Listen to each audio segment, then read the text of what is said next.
প্রিয় বন্ধুরা, এখনও যদি আপনার ব্যাংকের পাসবুকের সঙ্গে ডিবিটি লিঙ্ক না করে থাকেন তাহলে কিন্তু আপনি যুবসাথী বা যুবশক্তি, লক্ষ্মী ভাণ্ডার বা অন্নপূর্ণার কোনো ভাতারে কিন্তু টাকা আপনার অ্যাকাউন্টে ঢুকবে না। ব্রাউজার ওপেন করার পর আপনি সার্চ করবেন NPCI।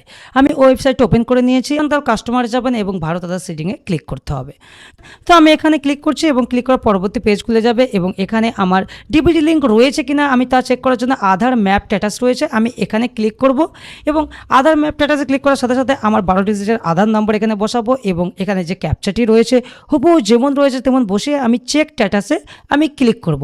চেক স্ট্যাটাসে ক্লিক করার সাথে সাথে আমার মোবাইল নম্বরে একটি ওটিপি আসবে, আধারের সঙ্গে যে লিঙ্ক আছে সেই ওটিপিটা এখানে বসিয়ে কনফার্মে ক্লিক করব।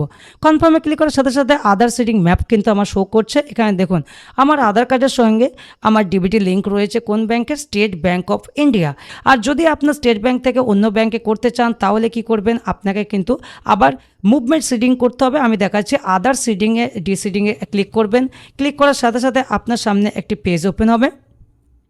এখানে ক্লিক করার সাথে পেজ ওপেন হবে, কনফার্মে ক্লিক করবেন এবং এখানে আপনার আধার কার্ড নম্বরটি 12 ডিজিটের আধার কার্ড নম্বরটি কিন্তু এখানে বসাবেন। তারপর রিকোয়েস্ট ফর আধার, আপনি সিডিং এবং ডিসিডিং, আপনি সিডিংয়ে ক্লিক করবেন। তারপর আপনার ব্যাংকের এখানে নেম আপনাকে সার্চ করতে হবে, আপনি কোন ব্যাংকের সঙ্গে বর্তমানে ডিবিটি লিঙ্ক করতে চাইছেন। দেখে নিচ্ছি, আমি করে নিলাম স্টেট ব্যাংক অফ ইন্ডিয়া।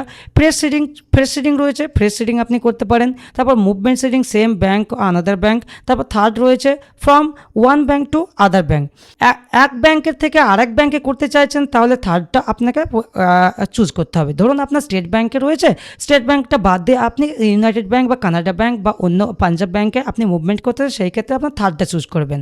তো আমি স্টেট ব্যাংকে রয়েছে, আমি সেই ক্ষেত্রে অন্য ব্যাংকে আমি মুভমেন্ট করব, তো সেই ক্ষেত্রে আমি থার্ড অপশনটা আমি চুজ করব। বুঝতে পারলেন? তো আমি কি করব, আমি একটাতে চুজ করব এবং আমার অ্যাকাউন্ট নাম্বারটা আমি এখানে বসিয়ে দেবো। আমার ব্যাংকের অ্যাকাউন্ট নাম্বারটা এখানে বসাবো। সে আমাকে ক্লিক করতে হবে এবং একটু নিচে আসবো এবং এখানে যে ক্যাপচাটি রয়েছে হুবহু যেমন রয়েছে তেমন বসে আমি এখানে যে সাবমিট অপশন রয়েছে এই সাবমিটে কিন্তু আমি ক্লিক করব।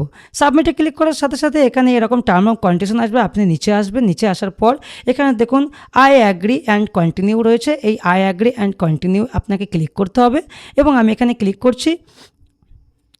আমি এই আগ্রিতে ক্লিক করার সাথে সাথে আমার মোবাইলে আরেকটি ওটিপি আসবে, সেই ওটিপিটা কিন্তু আমাকে এখানে বসাতে হবে।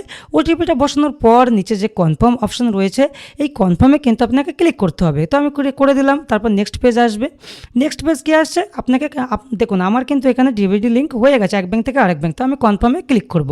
কনফার্মে ক্লিক করার সাথে সাথে এখানে একটু ওয়েট করবেন। ওয়েট করার সাথে সাথে দেখুন আমার কিন্তু আধার সিডিং সাকসেস, দেখতে পাচ্ছেন?